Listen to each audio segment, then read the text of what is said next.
Welcome friends, welcome back to the hangar. We are in a little bit of limbo at this point because we're waiting for the final panel to arrive from powder coating and laser etching so that we can do the final install of all of the dyno equipment in the panel, which will lead us to setting it up and getting this plane back in the air.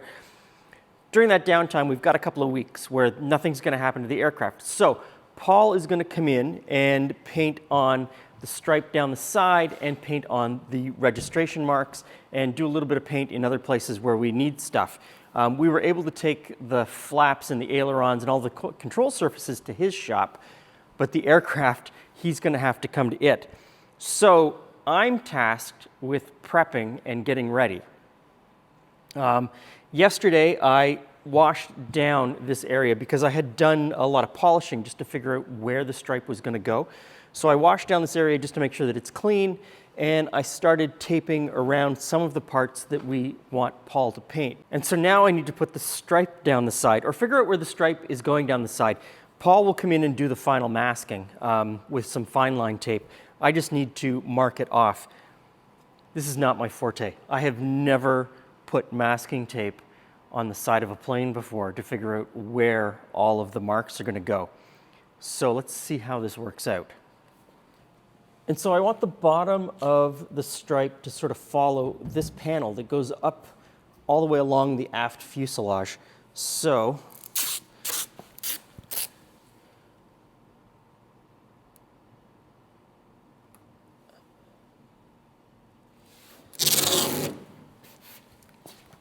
this one should be easy enough because I have a line to follow.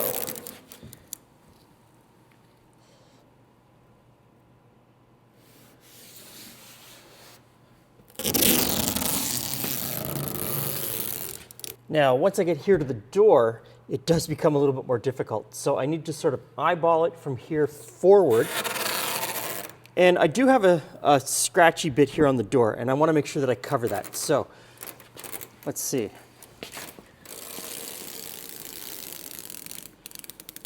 And right up to the nose.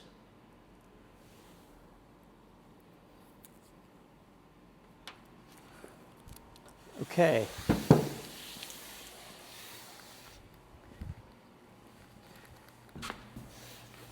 So that one looks pretty good. The next one, I've thought about making the stripe exactly the same width the whole way along. And then I also thought that maybe I should just make it a little bit wider at the front and have it taper off towards the back. And having it wider at the front and having it taper off means that it looks like it's supposed to be wider at one end than the other. And that's something I might do as well. So let's see if I can get the second one on and see what happens.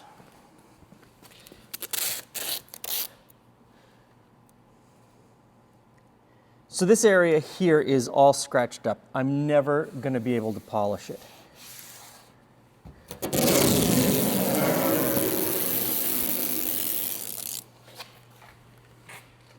And it's the same here, all scratched up. So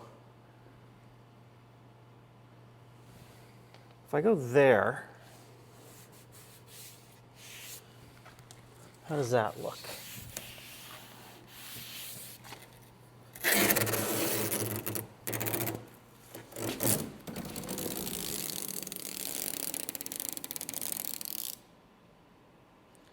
No, that doesn't work. That doesn't work because I don't want to have any paint. There's a break here in the cowling, the top part of the cowling and the bottom part of the cowling. I don't want any paint on the top part of the cowling. I think we were doing fine up until about here, and then it bulges out here and then gets narrow again, and I don't like that. So let's pull it off and see if we can reposition it.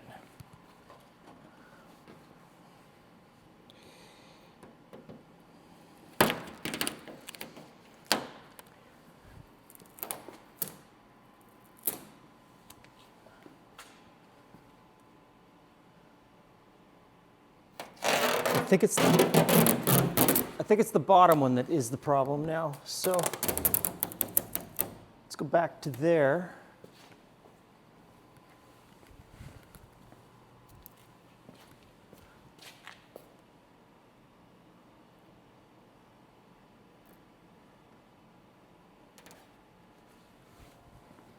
I think that looks okay. I'll probably walk around the plane a dozen times over the next hour and a half and just keep looking at it and deciding if that's what I like or not. It's kind of hard to tell, and until the paint is on, I don't know.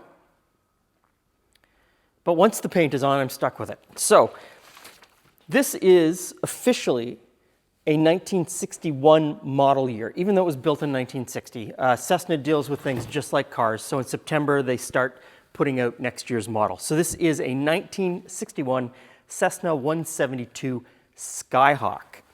And this is the sales brochure for the 1961 Cessna 172 Skyhawks, and also for the Cessna 172s. A little bit of difference between the models, but it's mostly aesthetics. Now, on the inside door post of this aircraft is a code that tells you what fit, finish, and trim this airplane came from the factory with. And so we can look inside the sales brochure and find what the plane looked like. And that's it right there. It is, what is it called? Spring green and classic ivory. So because this was the Skyhawk, the plane was all painted. There was no polished aluminum in 1961 on the Skyhawks. If you bought a 172 in 1961, it had a stripe painted down the side and was polished aluminum. I like the polished aluminum, so we're sticking with that. But I just thought you might like to see what the aircraft looked like when it came from the factory. So the additional equipment on the Skyhawk were things like a sensitive altimeter instead of a regular altimeter. It had an electric clock, which I still have, and I'm going to put back into the panel. Wheel pants, a flasher unit for the navigation lights, an outside air temperature gauge, rate of climb indicator, and turn and bank indicator, things that you would think of as being, must-haves. And then, extra interior stuff, better interior, the all-over paint scheme, had a speaker for the cabin radio, and a push-button all-electric starter. And the weird thing is that at some point, some of these things were taken off of the plane. So this plane, because it's a Skyhawk, had the Continental 0300D when it came from the factory. At some point early on in its life, the 0300D was taken out, and an 0300C was put in, which was the engine that was in the regular 172 model. And when they put the 300C in, they took away the vacuum pump and put the Venturi back on the outside. And it went from a push start to a pull start. Little things, little changes. And I understand that that was probably done by the Winnipeg Flying Club to save money. Long term, it was an easier engine to take care of, fewer parts, didn't need a vacuum pump because it had the Venturi. So a little bit of a hybrid was built.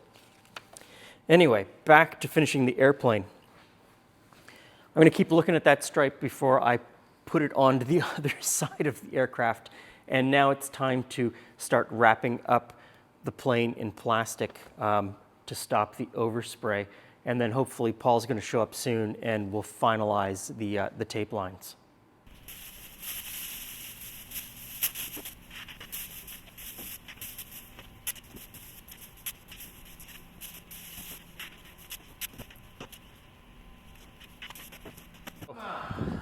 So it's coming along. I don't know if I'm doing it in... Made it wider at the front and narrower at the back. Okay, whatever, okay. So what about your numbers? They're arriving at my house this afternoon, so I'm going to put them on tomorrow. Okay. So I put the stripe all the way through until I could sort of figure out where the numbers were going to go, and then I'll peel the tape back. Okay, yeah. Yeah, figured just tape it on there And then, yeah. mark it. Yeah. Yep. Okay, so it's paint day. Paul is just arriving, getting ready to spray. We have emptied out Chris's shop. It's a Saturday morning. We moved all the planes out that Chris was working on and Freddie was working on so that we could put this in the middle of the shop. It's not a paint booth, but it's what we've got, and it's where the plane is, which is where you have to paint it.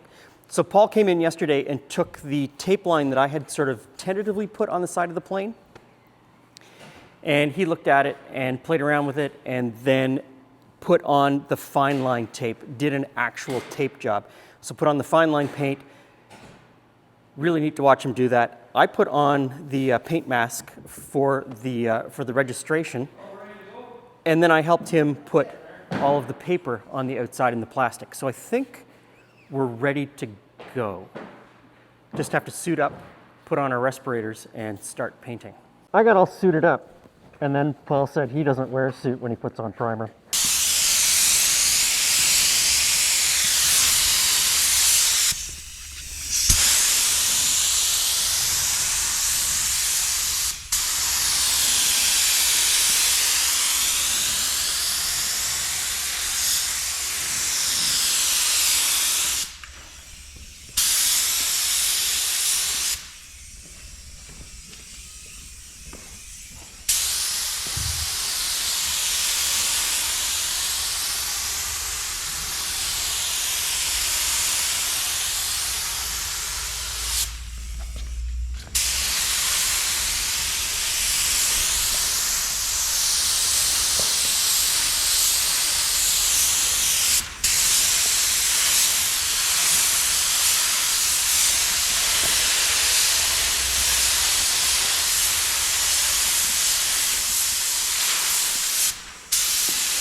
Time for some color.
Yeah.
Okay, so we are one step closer to being finished.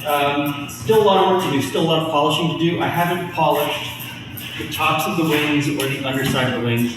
That can happen in the springtime. I still need to do a final polish here on the fuselage. Again, that can wait until springtime.